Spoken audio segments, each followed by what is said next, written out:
time for talk about games. Played by Ryan and Mike. A modern, a retro video game show. Yes, we talk about games and sometimes other stuff like Star Trek. It's a blast, our gaming podcast.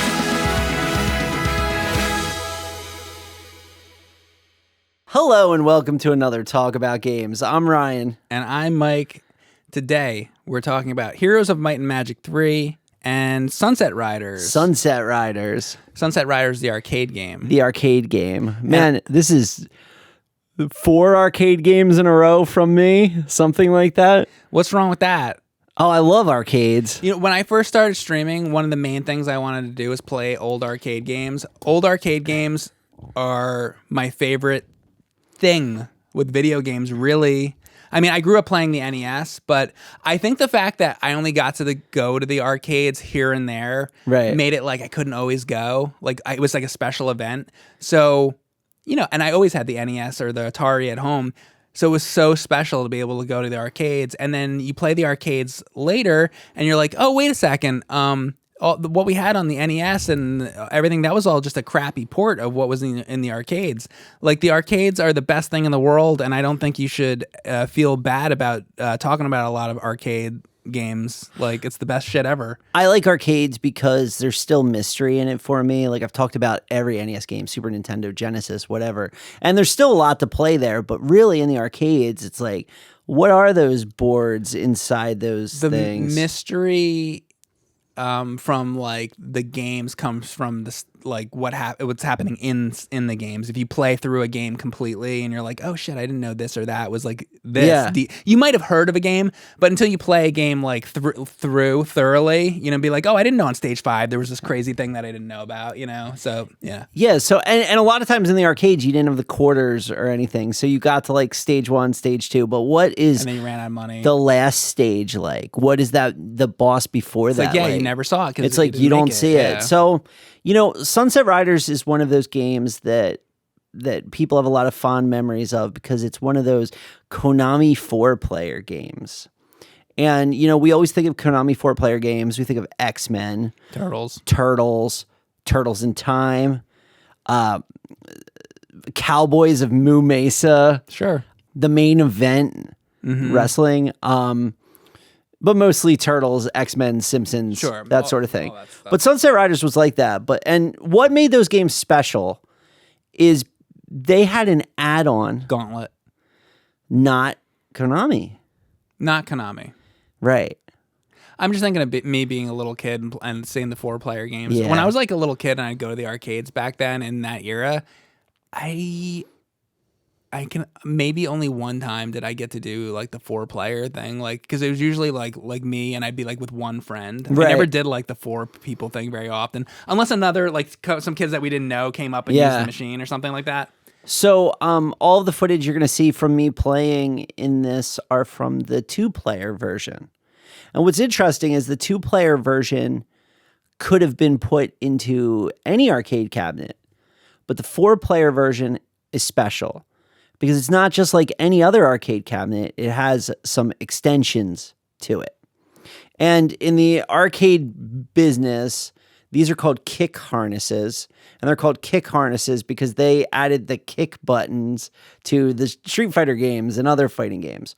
But this is a Konami kick harness. And this is a Konami kick harness that would work on any of those games, from Turtles, Simpsons, whatever, and Sunset Riders. And it was an extension. Because here, this is X-Men, by the way. This isn't Sunset Riders. But arcade games of this time period, and most arcade games, honestly, use something called a Jamma Connector. So this is the Jamma Connector that's here. You can see the Jamma Connector. That's where you plug it in. That's where you plug it in. And the Jamma Connector allowed for 3 buttons plus D-pad and start for 2 players.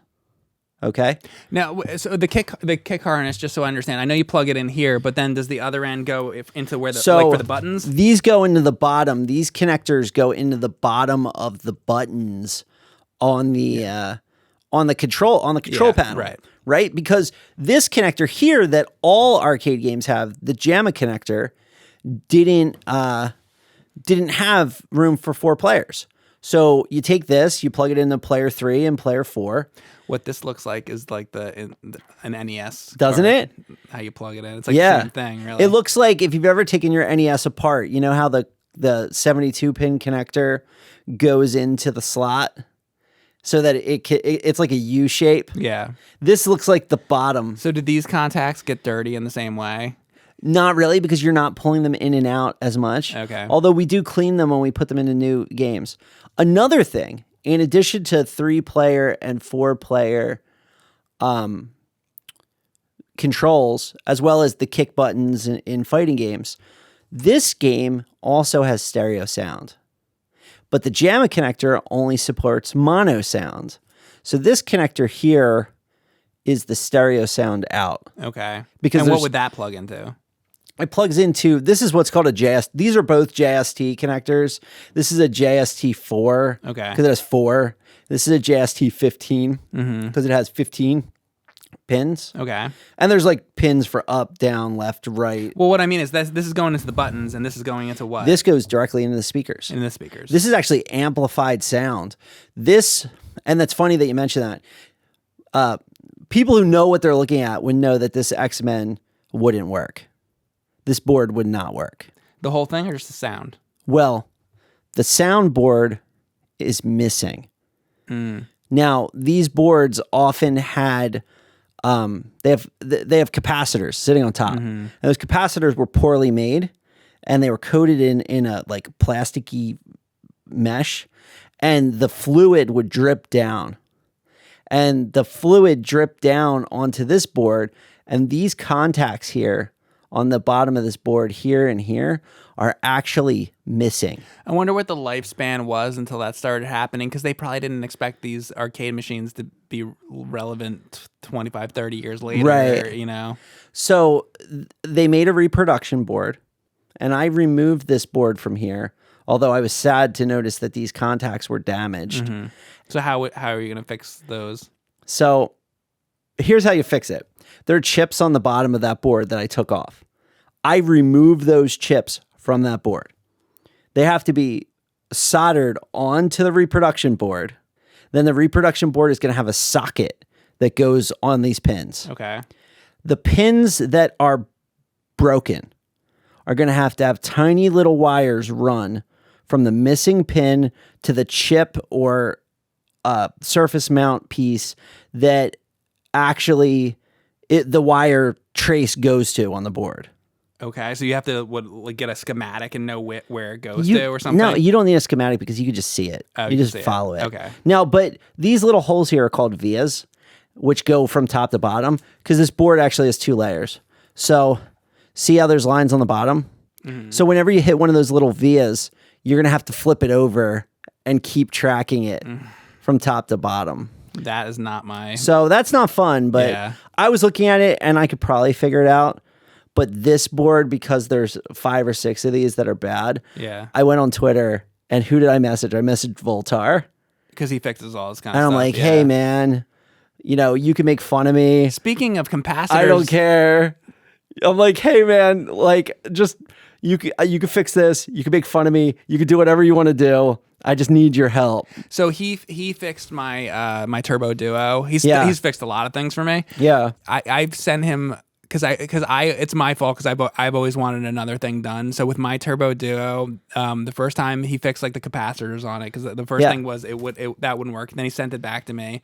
Then at some point later, I'm like, oh, I was putting my Turbo Duo into like a cubby hole thing because I used to have all my consoles like in those little cubby holes. It's not how it is anymore. But there'd be the power cord that would stick out from the side of it, and it drove me fucking crazy because I couldn't put it in, so I'd have to put it like on a separate table or something. Right. So I sent it back to him. I'm like, can you mod it so that's on the back? And he's like, that's easy. I can do that. So I sent it to him. He mods it. He puts it on the back. Sends it back to me. I'm like, okay, that's like the second mod, I think. Yeah.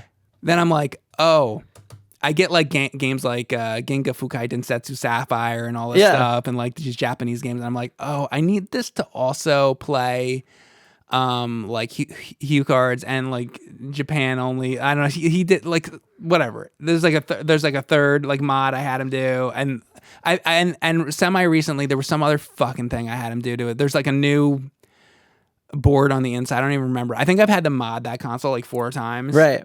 But all because I always think of another thing later that I want done to it. So, and there's like a little switch on the back that you can switch between, like the Hue card and the, or switch between like, I don't even fucking remember right now. I wish I had it here to mess with it. But, he's modded my Atari 2600. He fixed that because I had an RGB mod done to my Atari 2600. Right. And, the little power cord was like falling out of the back of it, so I sent that to him. He fixed that. That was like an easy mod, and like several other consoles I've had him do, and he always does amazing work. So I'm sure that he'd be able to take care of that. Yeah. You know? So, but me, what I'm doing is I am tired of RF. Well, who isn't? I'm tired of RF, and I'm tired of RF because I want to get rid of all old TVs at Too Many Games. I'm tired of those little devil prongs. Yeah, we'll get a picture in the video. You know, they'll be like on the little thing, like the rabbit ears, the rabbit ear things. Yeah. So I'm tired of those. So I have this console called the Interon. Yeah, and that has those little fucking rabbit ears on them. And I've got these like obscure like consoles that were mostly from Europe and stuff like that. And there's always these like weird connections and shit. So I'm like, hey Voltar, I need to do one stream with an Interon. Can you fix it? And he's like, fuck.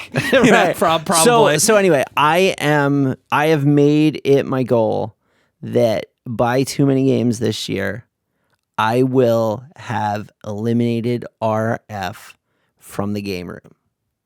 So to do that, I have to mod 3 Ataris, 2 Intellivisions, and a Coleco. Have fun. But I'm not doing RGB, none of that shit. I'm doing composite, yellow, freaking RF plug. That's it. Yeah, composite's fine. I honestly, at this point, like, I actually prefer component at this point because... Right. Because I'll tell you why is because it's just as fine as RGB, but then because I like to play on the consumer CRTs, then I'd also have to get the CRTs modded to have like SCART connectors, yeah. So now I'm doing 2 mods. So if I get the console just modded to be able to do component, then I can just plug it right into the television as long as the television has component. So my plan is to just do regular composite, get rid of all the RF, and then we can get rid of all those adapters. And composite's mostly pretty fine. Right. It's fine.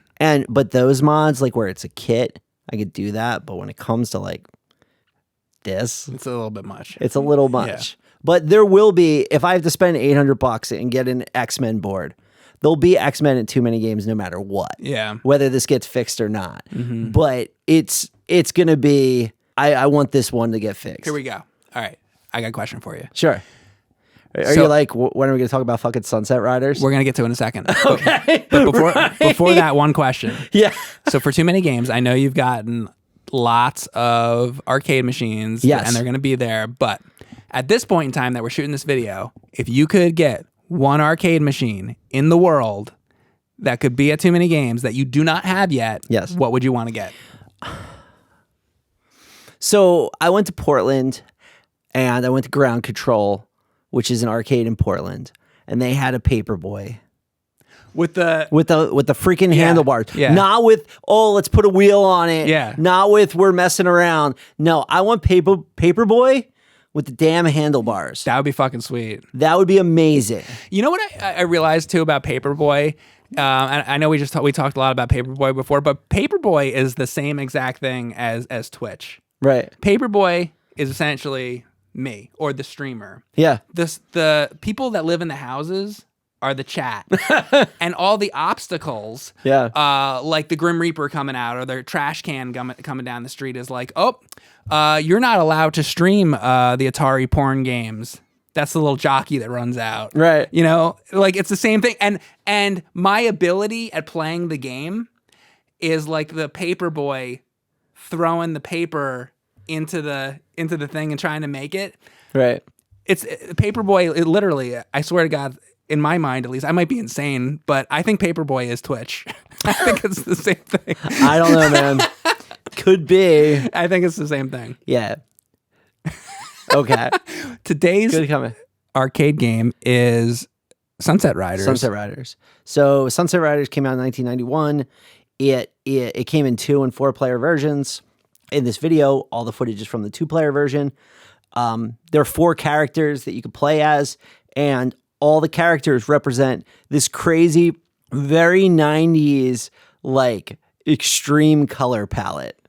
Like, you know, in 90s, we had, like, electric blue and neon yellow and, like, highlighter green and pink and stuff. And this game, even though it's, like, a Old West, like, Western game. It's got that 90s vibe. It's got the, like, 90s, like, bright colors. So Steve is yellow, and he has a regular, like, 6-shooter, right? Billy is blue, and he has a similar gun. Then you have Bob and Cormano. Cormano's pink and has a shotgun.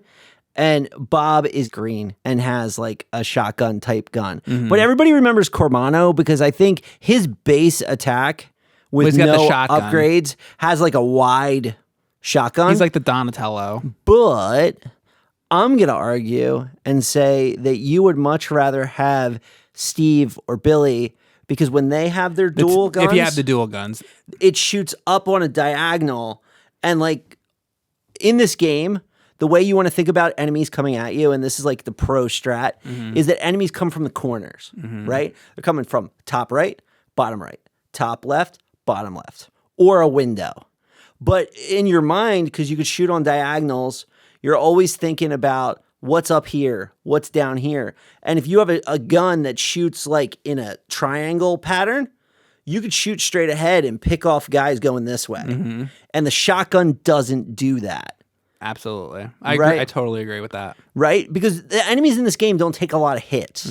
So the fact that you could just like pummel someone from the front doesn't really help. Doesn't matter. Doesn't matter. And let's think. So the first enemy, the first boss. But you're talking about if you get that little upgrade where you can, with Billy or. Yeah. So there's 2 upgrades. There's dual wield and auto fire. But auto fire, while it increases damage output and things like that, is not as fast as if you tap the button fast. This is an arcade game where you're like tap, tap, tap, tap, tap as fast as you can. A lot of shmups are like that where, you know, there's shmups where you can hold down the button and you'll fire and it's like this. But then if you're tapping, it's like, like, you know, so it ends up being, it might not be a tapper game, but you should make it into it because you can play the game better if you're doing that. And like, you know, you got like bullets coming at you from all directions. You're not going to want that guy to be around. Like there's sometimes where there's like barrels in the way or like the last guy, Richard Rose, there's like a concrete barrier in the way and you want to get that down. So you're like tapping away. Right. Because you got to break through. You want to have that fast finger. Yeah. You want to be able to finger fast, which I like to call finger blast processing. Okay. That's my term. That's awesome. Somebody in the chat, I said that You're in an the chat adult, the man. other. Yeah. I said that in the chat the other day. They said they're going to name their band They should. Finger Blast Processing. Dude, if you have a band and you play well and your name is Finger Blast Processing, talk to me because I think we might have a stage that you could play on. Anyway, you could slide. If you jump when you're ducking, you slide. And that can be helpful, but it can also be dangerous. Another thing to remember about this game is that when you shoot, you can't die from touching enemies. They have to hit you or shoot you. So sometimes you can like dodge under them and do things, which is kind of different. There's horse stages, which are like auto runners, which is kind of interesting. You can like jump to a higher plane and a lower plane. The horse stages are cool because see, I get the console versions a little mixed up with the arcade, but I think there's a carriage that's in front of you that's like tossing things out at you, and you got to like grab bags of money as you're shooting guys or something. So, how is it in the arcade? No. In the arcade, yeah. Here's what you do. Yeah. You know that the coach comes up and throws the logs. Yeah. You just ride right up to it and shoot the wheel out of it, and he'll never even throw anything. Okay. Yeah. So it's not like because in the console version, when they're throwing the stuff out, you want it to keep throwing because some of them are like extra lives and shit. So you want to like grab them. So it's different. But in this, like, They just throw the like pink logs on the ground that will trip up your horse and kill you. And you're trying to jump the logs. You're trying to jump the logs. But you don't even have to do that. The minute you see that stagecoach on screen, just ride all the way to the front and shoot down and just blow it away. Does the arcade also have the mid bonus sections where you're like shooting into the background, kind of like those parts in RoboCop? So what it has is there's 2 special stages where there are enemies appear like at all the points on the compass. Yeah, like the up, down, diagonals. And it's like houses, and you gotta go like pop, right? On MAME, because I didn't play this on a cabinet because I don't have it, but on MAME, I had trouble. Like I should have mapped to the D-pad. Like I'm kind of a new MAME person, so I didn't map to the D-pad. I was on my like analog, and being able to go like pop, like do the up, down, left. It was really hard to do it. Like I'd hit the direction. You were playing with a stick. Yeah, you wouldn't want. I wouldn't play this game with a stick. No. Yeah. And I want to clarify: there's a difference between playing with that arcade stick compared to like an Xbox controller stick. That's two.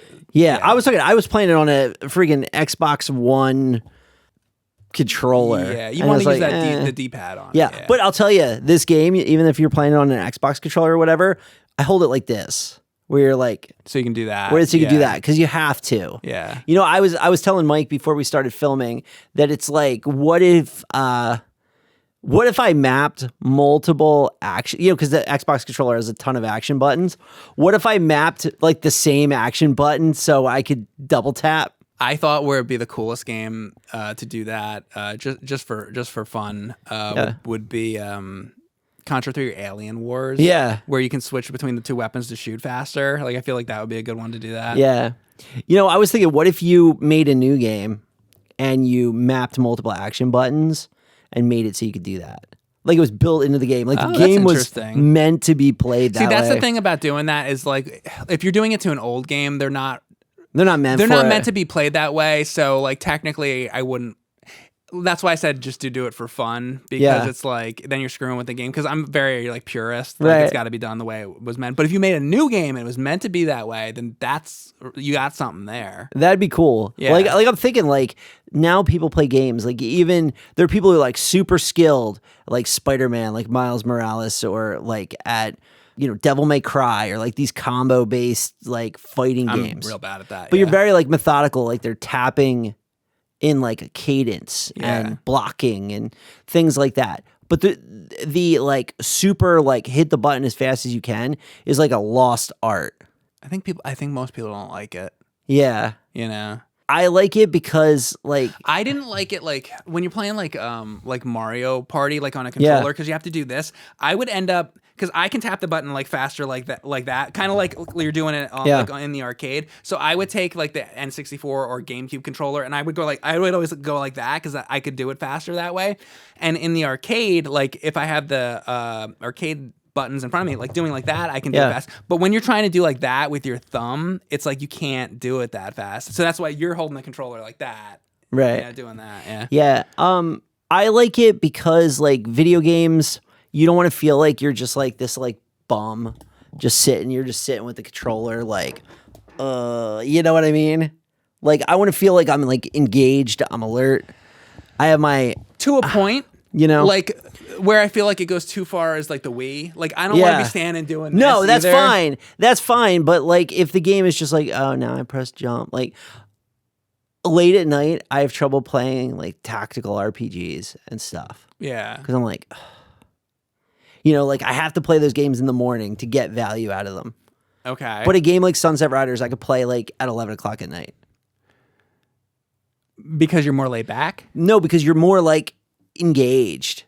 Okay. I'm not like falling asleep. I say. Yeah, Right. Okay. So when you have to like tap, it's like I'm doing something. It's like, a certain time of day. It's like when you first wake up and your hands are like still waking up. Yeah. And you're like, I can't, do that yet. Right. No, but that's the opposite. Like I would rather play like an RPG at like 9 a.m. But then at 11 p.m. That makes sense. I'd rather play like you're up and going. Yeah. Up, keep it going. Right. So, dude, I got to talk about this here. Like, this game's a good video game. Okay. It's a lot of fun to play, but like people aren't going to like the way that it talks about like indigenous peoples and stuff like that. This game could never be made today. I just want to put that out there. Like some of the like depictions, you got to look at this game like you look at like old Disney cartoons and things like that. Like the world is kind of like moved You're from gonna have it. Leonard Maltin come out and he's gonna be like, in the 1910s things were different. And you're like, no kidding, right? Like if they release this game in a collection now, there would probably be like a disclaimer, a warning. So just for people that may have not played this game before, what about like let's talk about the different stages. And okay, sure. So the first stage, you start in like a frontier town and you're jumping up and down and you're fighting this guy called Simon Greedwell. And he's like a fat guy who's parked in a that sounds saloon. like an old Scrooge McDuck enemy. Yeah. I'm Simon Greedwell. He is, right? Yeah. And when he dies, he says, "Bury me with my money," right? That's like the common And thing. you shoot up at the barrels that come down, Yeah. right, or something. And then the guys are popping coming out. from all sides. So then you get on your horse, and all your characters have different beautifully animated horses. I just want to mention, like Steve has a different horse than Cormano has. Right. So you ride in, and what are you doing? You're chasing a train, right? Because it's a Western. We're chasing trains. You fight against Hawkeye Hank. Is there a part also in the arcade where you're like, there's like Yeah, the if you things press on the down, train that are coming? if you press down, you can duck on the side of your horse. Oh, that. Okay. Yeah, which is kind of neat. So you fight Hawkeye Hank at the train station, and he does rolls. But the thing about him is you're fighting him, and he's in the distance. You're shooting in the background. And then all of a sudden, when he's about to die, he jumps at you. And you have to like duck and start shooting him so he dies. Okay. Because yeah. he's on the same plane as you, and you don't want that. Right? After that, you do a mini game where you're shooting the 8 directions. And you do all that. And then you fight Dark Horse. And I'm sorry, Dark Horse is like a freaking like weird leather daddy on a horse. Okay. So you fight him, and that's kind of creepy. And then a girl comes out of the saloon, and she's like, "Oh, thank you for saving me." A leather daddy? Is that what you That's said? what he is. He's a leather daddy. Like he's got like chaps on. I was like, he's like, it's like bad. It's like that guy in the first stage Yeah. of Double Dragon 2. Yeah. That like dissolves, but he's got like that outfit. that's right. It's like I'm like, what am I playing? You're like, I gotta not play this anymore. I don't wanna play I'm playing this. Axelay. right? So I play that, and then you go in and you fight the Smith brothers in the saloon. And Oh, then- that part's cool. There's like chandeliers. Yeah. and it feels like a Contra Alien Wars fight because you got to like jump and hang and like go back and forth and jump down. It's like the helicopter part where you're hanging off the missiles. Kind Yeah. Of. Yeah. So you got to do that. So you fight the Smith brothers, and then the girls come out and do a dance for you. Yeah. So you're doing that, and then you fight El Greco, and El Greco is the worst fucking design boss in this whole game. I want to get rid of El Greco. I don't remember that one. El Greco has a shield and a bullwhip. Oh, that guy. Is he standing on like there's like a wall? There's like a different train platform, and there's like a wall on the side. Yeah. And like fighting this guy, like what they want you to do is like go back all the way to the end and shoot this dude. And then when he's coming towards you, they want you to slide and quickly go to the other side. 'Cause if he does a bullwhip, it just kills you. But that boss fight sucks. Because like the way you would do it to not get hit, you'd be like, oh, I gotta run on the right. Like it's very like Particular. input intensive. And it's like, this isn't fun, right? The next boss, and this is the boss I have the most problem with, is Chief Scalpum. And he is like a native. He throws the knives down. Right? Down on diagonals. And you gotta like, you gotta dodge them. So the thing is that Chief Scalpum, you want to be under him, basically, but not entirely under him. like a little bit to the side. Because if you're under him directly, like you'll be easy to dodge. It's like but he'll jump down and just slash you. It's like the waterfall boss in Contra 3, or Yeah. in Contra, where the fireball is going to come down from the skull. So you want to just shoot up at it, but if you're a little bit to the side, Yeah. you can just like shoot straight up at Yeah, it a yeah. little bit like that. That's what it's like. Except in that's all you got to do. In this, he's like jumping all over the place. He's jumping all over the place and knives are coming down. And if you go right under him, You're gonna die. he'll just jump down and slash you. Right. So it's like you got to be off a little bit, because if you are all the way like opposite to him, Yeah. where you would think you And when you shoot at him, doesn't he like block your? no. Oh, I thought he like blocks your like. No, that's the guy before. Okay. That guy. I haven't played it in a while. So you get like over, like if you get too far away, the knives will come down at you at too Like that. much of an angle. To where you can't get around. So you can't get. Now, probably what you're supposed to do is, now that I'm thinking of it, is slide under them. Probably. Yeah. So I was probably doing it wrong, Okay. but I mean, That's the kind of thing comes from practice. Practice Yeah. makes perfect. Keep You playing know? it, you get better. so that's him. His stage also has the enemies that shoot the fire arrows at you, and they're always shooting you at the most like Don't boulders come down? and boulders shit? come You down, jump yeah, over them and all and that. they're always shooting you. You're like, I want to go here, but there's lots of arrows. Yeah. Like, I almost wish I had the metal slug grenades, because then I'd just be like over here doing that. Do like a combo game. Yeah. Metal Slug meets Sunset Riders. No, that'd be cool. So you would want to have those grenades there, because then you wouldn't have to jump up and do things. This game is very much like, most of the time the answer is go, go, go, go, go. Mm-hmm. But when the answer isn't go, go, go, go, go, it's really not Right. go, go, go. Because you're going to die. Right. Yeah. So this is the next horse stage. More horse stage.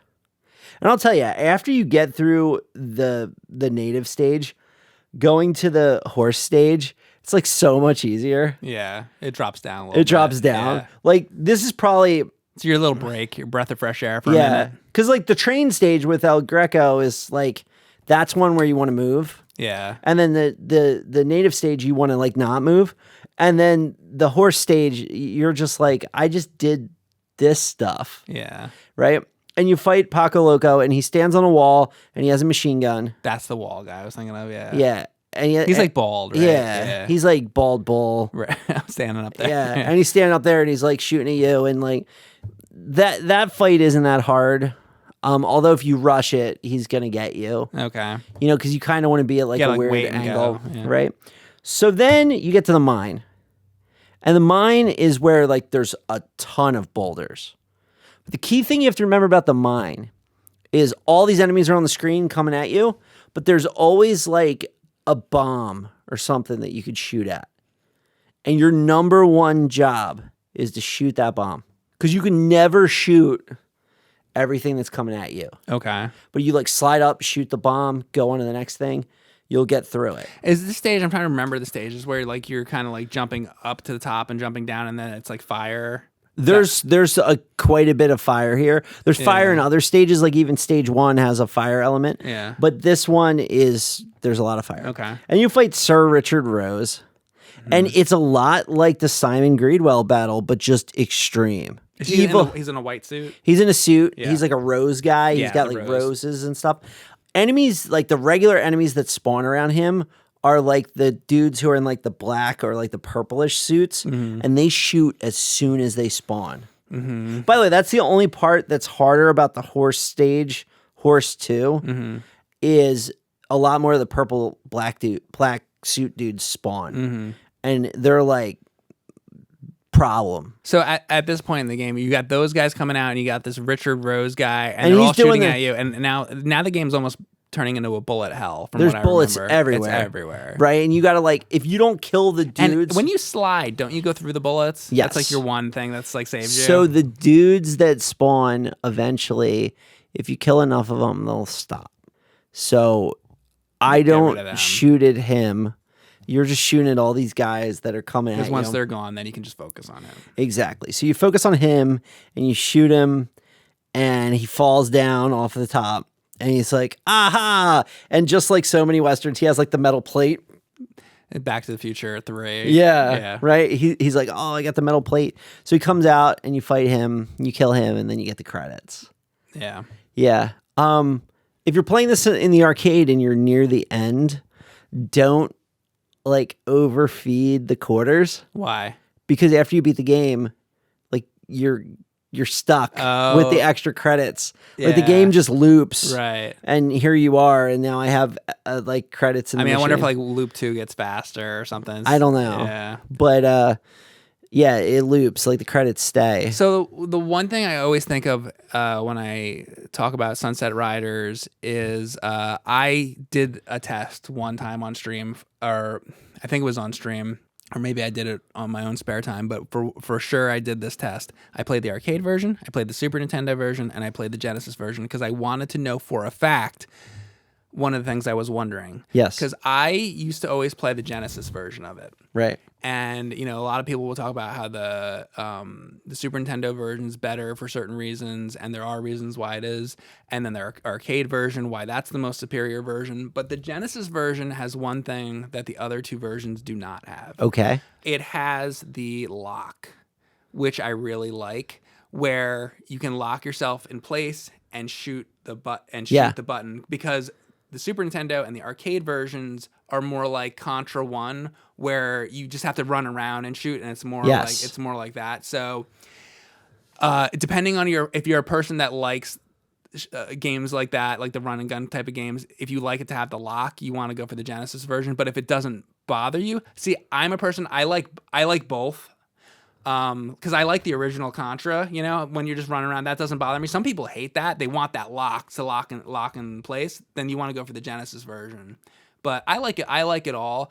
I mean, probably the best version is probably the arcade version, because usually it's hard to beat the arcade. The music versions is and so stuff, good. and Like the music's so good. you couldn't do, because I mean, like these boards yeah. have like all this sound hardware, and they have the stereo, and they have like, it's just so good. Yeah. The music in this game is so good. Yeah. But I can imagine that having the lock would be super awesome. It makes the game really fun. I would say Yeah. play it again sometime on the Genesis, because having that lock really, you're like, oh, Yeah. this is nice to have. What I like about this game is there are so many shooters out there that don't have a style.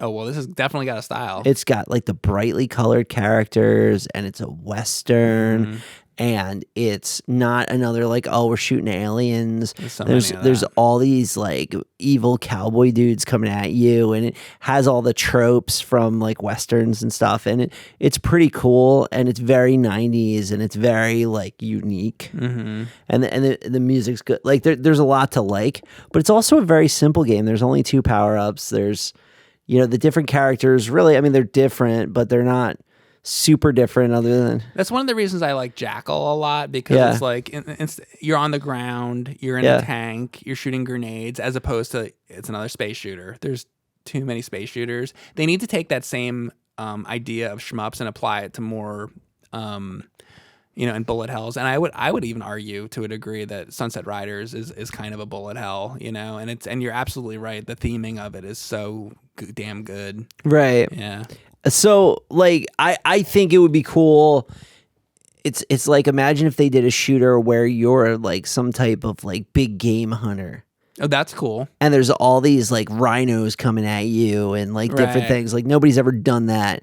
And you're- Animal people might have a problem with and that. you're getting like elephant guns and stuff, Yeah. but maybe eventually they turn into like mutants, and they're right. like, you know, that kind of thing. Right. Or like first it starts with like coyotes, but then you're fighting like these other things. Right. Like I always wanted talk about like a game like that. I always wanted a Mario shmup. it's like Mario. He's Well, they kind of, and people will always Yeah. say they have it in Mario Land. They do, There's an the area. flying But I mean, like a stages. full game. Yeah. I don't know. I think that'd be cool. And you wouldn't have to kill anybody. It's like you could shoot a Koopa Trooper or something, and then he comes out in like a little parachute or something. Yeah. Like, you know, you could do it and have it be okay. Right? It's not like, it's like Mario, it's like super gritty. It's like Call of Duty has like licensed weapons. Dude, but and imagine like the end boss, like Bowser's like in a Yeah. spaceship, and you're like fucking shooting like the Yeah. things off. So I don't know. I think a Mario shmup. That'd be needs to happen, interesting. But Yeah, I think the world would go crazy about a Sonic shmup with That'd all be the cool, characters too. and Yeah. stuff, and you're like going through the rings to get Yeah. power-ups and stuff.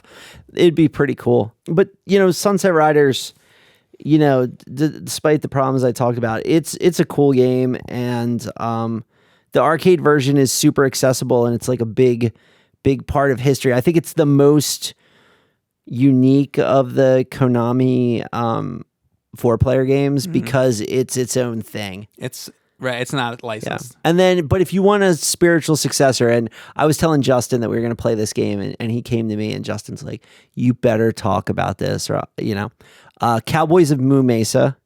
Well, that's a little bit of a different game because that's more of a beat 'em up. Even though it's licensed, Justin believes that it's like a spiritual successor. Okay. Well, Okay. it's like Western themed and whatever. Right. Yeah, I tried watching like an episode of the cartoon of that, and Right. I was like, No. yeah. So, are you like Mu Mesa or Brave Star? Probably Brave Star. Yeah. Yeah, I think it's better. But I like the intro of that. Yeah, lately I've been trying to watch Robotech. Oh, that's awesome. You watch Robotech at all? Yeah, like Macross and all that. I've been getting into that. A lot of the BattleTech mechs are based on Robotech. Yeah, so you'll see. I'm hoping on a later episode I'm going to do some Robotech like stuff. the Zentradi Battle Pod is the Marauder Yeah. in there. Yeah.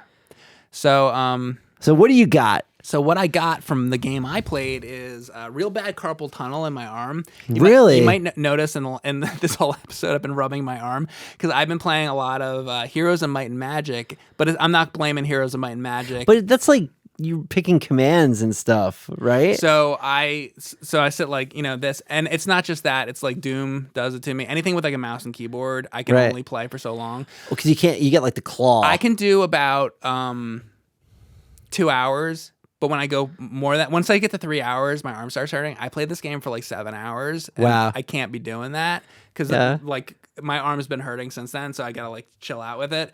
Get a trackball. I have a vertical like a what do they call it? Like, I have an ergonomic mouse. Yeah. And I have like the wrist brace. I have a lot of like carpal tunnel stuff already, but it's like if I go too far with it, it doesn't matter. Like I shouldn't be playing that long. But this is a game that you got to like put a lot of hours into. Yeah. So it's like. Anyway, though, so Heroes of Might and Magic. I played the third one because everybody that I talk to usually recommends the third one. They say it's like the best in the series. But there's a lot of these games. I think there's like 7 of them or something. They came out for like many years. This is a turn-based strategy game, and I know Ryan likes his turn-based. Oh, I love my turn-based strategy games. Grid. What do you have some favorite turn-based grid strategy? Well, stuff? I loved Final Fantasy Tactics. On this. Advanced Wars is really good. You like Into the Breach. I like Into the Breach. That's good. If you want to go back to the NES, you ever play Conflict? That's hexes, but it's still turn-based. Right. Yeah, the Vic Tokai classic. All that. Conflict and Super Conflict. So you got a little bit, and when you play the battles, you got, what are they, hexagons? Yeah. Little spots and all that. There's a little bit of that. So that's kind of cool. Shining Force. Okay. Yeah. Yeah. Right. Shining Force, all that stuff. None of this, like you're playing like this Western PC game, and everything I named was like from Japan. Pretty much. Yeah. This is very different. No, I do play like strategy. I've played games like this before, and I enjoyed them. Just to be clear, like stuff like Into the Breach and whatever, that's a different style of gameplay than this is. Civilization, Alpha Centauri, games like that. Stuff like that. Yeah. This game's a little different though. Basically, the reason I wanted to play this game in the first place is very well that one of my favorite games is like Warcraft 2, Tides of Darkness. Yeah. It's the same type of thing where you got your like mini map and you got your map and you're scrolling the map and it's overhead, the whole thing. It's very similar to that in a lot of ways. But the thing that stood out from this, and I've known about this series since forever. I remember seeing it in the stores and stuff back in the days, but I never had played it until just the other day. I always wanted to, I just never did. So what stood out to me is the graphics. When you see that like overhead map and just the way like the trees look and just like the sprites of the buildings, people sometimes ask, those sort of generic video game questions like, if you could live in any video game world, what would you want to live in? Right. My answer is definitely Heroes of Might and Magic. People would be like, oh, Hyrule or something like that. Yeah. The world of Heroes of Might and Magic is like beautiful. And like, there's like rivers and like, it's just like this beautiful picturesque place and castles and stuff. And just like, I just love how it looks. So that was the thing that attracted me you walk into the comic book store and you see the front cover and you're like, oh, I got to buy that comic book Right. because of the cover. It's That's like cool. it was the graphics that made me Yeah. want to play this game. So then I'm like, okay, well, what kind of game is it? And so like it's turn-based strategy thing. The way it works is it's actually really, I say Heroes of Might and Magic, but I think it's really called Heroes, and Might and Magic is kind of like the subtitle. Because almost. there is a separate series of games that isn't Heroes of Might and Magic. Yeah. It's just Might and Magic. That's like a sub. And they go yeah. way back. Yeah. Yeah. So this is based around these heroes that you get. You get a hero when you start, or sometimes you get a couple heroes, and your hero has a little meter next to him, and it's a green meter. And you can choose to move to a certain spot. So there might be across the map like a windmill that you got to make it to, let's say. So you click the windmill, and the guy walks over there, and it's like, oh, he didn't quite get to the windmill. That's because you ran out of your green meter, and that's as much as you can do. So there's like two things that you want to do per day. This game is based in weeks, and you do a certain amount of actions per day. And basically, the next thing that you would do in the game is, after you do your movement, then you go to your castle area, and you want to do all the things that's in your town, your castle. So like there's like a town hall, which you want to upgrade your town hall, because every time you upgrade your town hall, you will get more gold, and you can use the gold to make more soldiers. But you might not be able to make the town hall yet, because there might be another requirement. Like you cannot build a town hall until you make a barracks first. I don't know. I'm new to the game, so I don't know exactly off the top of my head what the requirements are. But a lot of times you can't build one building without building another building. I got a question. First. Why didn't you memorize the tech tree, man? Why didn't you do that? I could have written it down. I didn't do that either. I didn't even write it down. Doesn't matter. You know why? Because it doesn't matter. Well, then we're gonna die. I get the point. I mean, we're gonna go that route again. What matters? What matters? No, but we can make the podcast about what matters. None of this. None of this matters. That's funny. No, I just Why think, play the game if it's gonna give me carpal tunnel syndrome? Right. Like, yeah, it's like massive. Gets real. No. I mean, Please basically, no. Yeah. So that's fine. So I mean, the thing, we're doing this show. Yeah. And so we're talking about the video games. That's why I don't know. We could just not. No, we could give up. No, Like- I'm glad you played Might and Magic. Yeah. I don't think it's necessary to have the tech tree memorized. I was just giving you a hard time. I know. So you move your little man around the little map. Okay. Okay. So you're doing that. And when you move around, you might see like a little sword or something. Sure. But there's like an enemy in front of it, so you gotta kill the enemy to get the sword behind him, right? And what are the enemies like? Like, tell me some of the enemies. Okay, so there's like Skeletons. there's a lot of Medusa looking enemies. There's a lot of like Minotaur type of guys, shit like that. Skeletons and little demon, like lots of demons and all that kind of shit. Like demons. shit that came out of hell. Okay. All that kind of stuff. Wow. So when you go to fight them, then it goes to a different screen that's where you get the hexagonal like look. Oh, we're getting the hex. We're getting to the hex.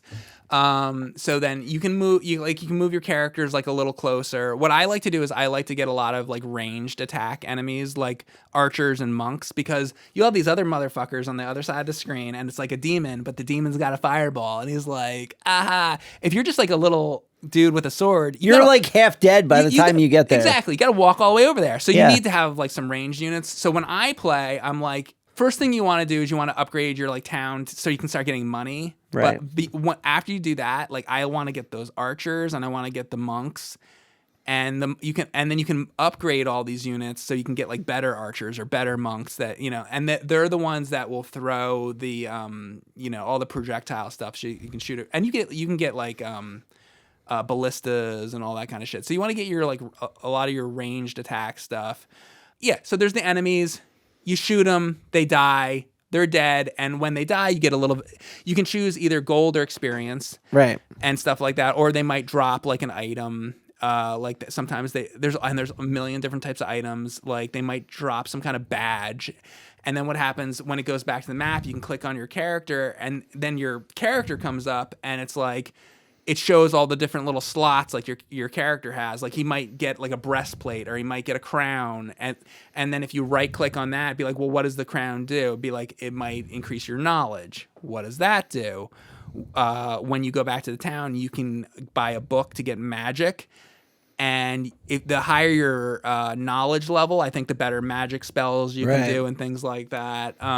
It's a lot. There's like a lot to the game. It's a little bit. If you haven't played a game like this before, it's like kind of a lot to learn at first. But once you learn it, it's like really fun. If you like this type of style of game, I think a lot of people don't like this type of game, but there's people that love this kind of shit. Yeah, so like I said, let's say there's like a little sword there. You grab the sword, and then, again, it goes onto your guy, and you click it. It might be attack +2 or something like that. And gradually, you're going around, you're collecting artifacts, and you're like leveling up your character. Let's talk about the different units that you can get. So when you're in your town, you're building, you build a castle, and you build a barracks, and you build the griffin tower. You can get griffins and all these different things. You can get pikemen, you can get archers, you can get swordsmen, you can get monks, you can get cavaliers, the guys on the horses, and the best unit that you can get that I've seen so far, I'm early in the game, is you can get angels. Okay. And the angels are like, they can take a lot of hits, and they're just like badasses. There's one angel that has like a flaming sword and shit, and it's just like they're like really more powerful than like all the other units. If you've got like a group of angels, like you're pretty good. Right. Another thing, when you're on the battle map, you might see an enemy. Let's say the enemies come up and it's a skeleton, and the skeleton says, 20 on it. It's only showing one skeleton on the screen, but that means there's 20 of those skeletons. Right. And then if there's like a little Minotaur guy, it might say 50. That means there's 50 of those Minotaurs, even though it's only showing one. And they like all show up, like all 50 of them? Or? No, they don't all show up. What I'm saying is it represents it. Okay. So it'll show one skeleton, but that means there's 50 of them. So there might be two skeletons on the screen, and one might say 20 and one might say 80. You know that the 81 has more skeletons than the other one, so you're gonna, that guy's stronger than the other guy. So, but how do you know going into a battle? Like when you're on the map screen, it's like, okay, there's a Minotaur guy, and I'm gonna have to fight him. Before you move your guy to him, you can check how strong he is before you fight him, because you want to make sure you're a match for them. Right. So I wrote down. I did write something down. I didn't write the tree down, but I wrote this down. So let's say there's a skeleton or whatever the fuck it is. There's a skeleton. Or a Medusa or something. Okay. And you're like, but how powerful is that Medusa? And when you click it, it might not just be a Medusa. It's a Medusa and all her fucking friends are there. Yeah. And then you click it and it shows all the different types of monsters. I just want to talk about Medusa for a second. There is a T-Mobile commercial that pisses me off. Is Medusa in it? So Medusa, I think it's T-Mobile. Yeah, Medusa's in it. And the commercial's like, oh, are you sad that, you don't have any friends? Basically. Because Medusa, everybody's coming to see her. Yeah. And she gets, they're all turning to stone. Yeah. Right? And they're like, yeah, well, if you sign up for our thing, you're going to get sunglasses. And then you could be hot and hang out with all your friends at the bar. Is it like you want to have the sunglasses because otherwise you'll turn to stone? And then she's got the sunglasses and she's like happy and she's out with her friends. And then, no, if she takes the sunglasses off, then you turn to stone. Yeah. Right. So, but she got the sunglasses on whatever service was doing this stupid commercial. And then she's sitting with her friends because she's got the sunglasses and she's happy because she bought this product that they're advertising. And then are they advertising the sunglasses or something else? They're advertising like buying the sunglasses. Uh-huh. It might be like Amazon. Okay. Like, oh, you get sunglasses on Amazon or whatever. I like all the Amazon commercials now are all like, we treat our employees well. It's not like for a product. It's just that's their advertising. Yeah, but anyway, then Medusa. Sure you do. Yeah, right. If you have to say that, then you don't. Right. You know who else should fucking make those commercials is Disney. Yeah. It's like, yeah. Woohoo! Having fun, right, Kate? Yes, Mickey. Yeah, Mickey's crazy. Donald's like. So then at the end of the commercial, a guy at the bar like waves to her, no issue. She's like, takes the glasses down and turns them to stone. Right. I'm like, this is an awful commercial. Yeah. So I'm like anti-Medusa right now. You know what other commercial I don't like? What? Yeah, I don't know if you've seen them, but there are all these commercials. The first one, there's apparently another one with another celebrity now, but the first one I saw, it's a finger that comes up like this, and it's like, buy whatever. I think it's like a casino thing or something. I don't fucking know. But it's like John Goodman's face is like on the finger. And he's That's like, so he's weird. like talking to you about whatever the ad is, and it's really disturbing. Yeah. I don't like those commercials. Oh my God. Anyway, the Medusa is on the map. Yes. And you hover over it, and you're like, how strong is this pack of enemies? Pretty strong. So, Because this is a hard game. if it says few, it's only 1 to 4. Okay. If it says several, it's 5 to 9. If it's a pack of them, it's 10 to 19. But you don't know the numbers. It just says pack. Okay? So I'm going to ask you a question. You don't know this stuff. So what do you think is stronger? A throng or a swarm? Oh my God. A swarm. That's correct. Yes. So what do you think is stronger? A horde or lots? A horde. Yes. Yeah. Also correct. So a pack or lots? That's hard. Probably lots. You've got Ryan has gotten them all correct so far. So here I got another one for you. What do you think is more, a legion or zounds? A legion or zounds? Yeah, Probably zounds. that one wrong. Oh, really? So How the fuck? That's not even a word. that's why I'm bringing it up. Yeah. Is because when I first played it, I'm like, I don't know if a fucking pack is more than a swarm. Like, how do I know? So you have to learn these things as you go. So a throng is 100 to 249. Swarm is 250 to 449. Zounds is 500 to 999. And a legion is 1,000 plus. Wow. So if you get a legion of Medusas, you're fucking dead. Game over. Fuck you. You know? Have you ever seen a legion? I haven't even gotten that far. I haven't even seen Zounds yet. I've seen a swarm. Oh, yeah? That's the most I've seen so And you were far. like, oh shit, it's swarm. I only just started playing the game, and like I said, we got fucking carpal tunnel and shit. So but why doesn't it just tell you the number? maybe it does, and I'm stupid, and maybe you can click something and it shows you. I don't know, but I don't think so. As cool as that is, because it's good storytelling.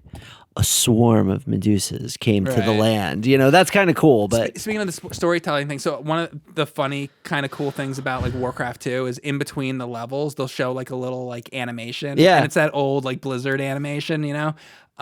This game has very similar, like, you know, it's that old like 90s like cutscene stuff. Where it's like really it's cool like bad looking. 3D. It's yeah. bad, but it's like charming. Yeah. You know? I agree. Even like Lemmings has that. You know. Yeah. So another thing that you can do is you can use magic attacks. So it's not, you know, you got your pikemen and they'll stab, and the swords use swords and all that stuff, and the archers obviously you can imagine. But the magic spells, you get a whole book of magic spells, and you can do things like you can weaken your enemies. You can use lightning attacks, and there's different lightning attacks. There's ice and frost attacks.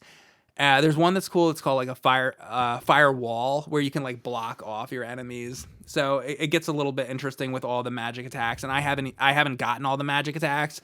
And I can imagine if I'm like later in the game, all the different like magics you would get to be able to use. Is it always the same map, or do you have to like beat the level? And it's like scenarios. Oh, okay. So you do the scenario, and that's the map, and then you go to the next map, Right. just like Warcraft 2. Yeah. The next thing you can do is, so you have your hero, right? Yeah. But then you can make another hero. Okay. So now you have two heroes. So now the game is based on movement. Like you can only move this far or this way, or this far or that way. You can land on things like little map things where it's like you can increase how far you can walk and stuff like that. So you want to like be definitely. So there's like grabbing bonuses those. that are like on the map that you could get. Yeah, you're like grabbing them on the like Right. like they're like on the map. You get them and it tells you what they do. And a lot of times you can choose one thing or the other thing and stuff like that. I see. So you get the different heroes in the towns. You go to the town, and there's I think it's like the ale house or the bar or whatever the hell it is. I forget the names of everything, but you go and you can like hire another hero. When you get the other hero, one of the things you can do is you can, let's say there's your main castle that you've been working on, but then there's another castle over here, and you're like, yo, I can make units faster if I have one of my heroes at this castle and one of this heroes at this castle. So then you start making multiple heroes, and that's where the game starts to get more interesting. Is now you get to the point where you have 3 castles, and you're trying to get 3 kingdoms going at the same time so that you can make more units and stuff like that. And another thing that you can do that's really cool is you can take one of your heroes and you can I forget what it's called, but you can kind of like set them in the tower so that they're basically inside of the castle. So if that castle gets attacked by a bunch of enemies, they won't take it over, because what'll happen is there's all these different buildings on the map, and the enemies, there's like the basic enemies that just stand there and don't move, but then there's like the main enemies that come and they're moving around the map, and they can literally move to your main castle and take over the whole fucking castle. And if they do that, then you have to go back to your castle and you have to reclaim your castle. And if they put like a throng of guys in your castle, you're fucked. So you don't want that to happen. So you want to leave like a hero and a bunch of enemies, a bunch of your own archers and warriors there, so that they don't take your castle over. Stuff like that. I know there's a lot to this game. It's like this is the type of game that I could sit here for 3 hours and talk about. And I know for a fact there's videos on YouTube of people talking super detailed talking about this for hours and hours and hours. So people seemed surprised sometimes. I was streaming this the other day and they're like, oh, Mike's playing a game like this, I wouldn't expect it. But like, I've streamed Warcraft 2 before, I've streamed StarCraft before, I've streamed stuff like like tower defense games or whatever. People know me for like NES games and stuff like that, but I love stuff like this, and I'm gonna be totally honest about something right now. So in like my real life, like I like to go on stream and play NES games or whatever. But if I didn't stream or do videos, absolutely I would play NES games here and there. But the type of games that I like to sit and play when I'm totally by myself is shit like this. I play a lot of games like that, and then like the sun's coming up and you're like, yes. Oh my God, I've been playing this for 8 hours. Like there's something about these type of games, like the strategy of them, and there's just got a lot going on. And like, I just like to sit there. I got my like cup of tea and I got my game and I'm just like playing it. And it's kind of, what I like about this is there's no like real time limit. Like you can make your move and it's like, I'm going to take a break for 10 minutes and go do something else. You make yourself something to eat, come back, and then you do your next move. Like, I love that. That's cool. As opposed, it goes into why I don't do like speed runs. I don't like to be on a timer. Yeah. I like just to do things at my own pace. So anyway, here's a Might and Magic. I think the game's fantastic. It's not for everybody, but if you like strategy stuff and you haven't tried it. Oh, something I have to mention is, there's the original version of the game, and I have the original like box versions and stuff like that. But oh, cool. That's not how I played it though. You can buy the game on Steam, but that's like an HD like remake, whatever. A lot of people say don't try that one. I bought it on GOG, which is like the original PC version, but then there's an HD like upgrade to that makes it like improvements. So I'm playing that version. It's like, I see. Yeah. So it's like, oh, that's cool. So this game's been around. It's like a modded version of the GOG version is the one I'm doing. Oh, neat. So anyway, it's an awesome game. Totally recommend it. I think everybody should play it. That's cool. Yeah. And likewise, Sunset Riders, definitely recommend it. But Sunset Riders. You check it out. Sunset Riders is a classic. It's a classic. Everybody should play both of these games. I think, So no, definitely. 2 good games this week. How about that? Doesn't always happen. No. Sometimes I bring in Temple of Doom and Ryan's like, here we go. Oh boy. Yeah. Yeah. All right, guys. Thank you very much for watching. That is this episode of Talk About Games. As you probably have heard by now, sorry if it sounds like a broken record at this point, but we do have a Patreon where we do extra content on there, and you should definitely check that out because there's a lot of extras on there. Yeah, we do one extra video every week. And also make sure to leave us a little review on Apple Music, on your app, and leave a star rating, all that good stuff, because it helps out the show. If you like the show, that's a way that you can help support us. Thanks for watching, guys. Thanks for watching. See you next time. Bye. I think Capcom does a great job when they're adding like collaboration characters. I've never been able to extend this way. Oh god, I gotta get the helmet on. Oh god. Wait a minute, our guy's a bad guy the whole time. I just think it's crazy that I'm better at video games now than when I was like 16. That is how you fix all the problems with all these games. I feel like toy distribution is so different than it used to be. They resculpted over the chest. They gave him a flak jacket over it. I laugh when I see Among Us, but I'm not having fun inside. It's a reflex. No, you took my joke!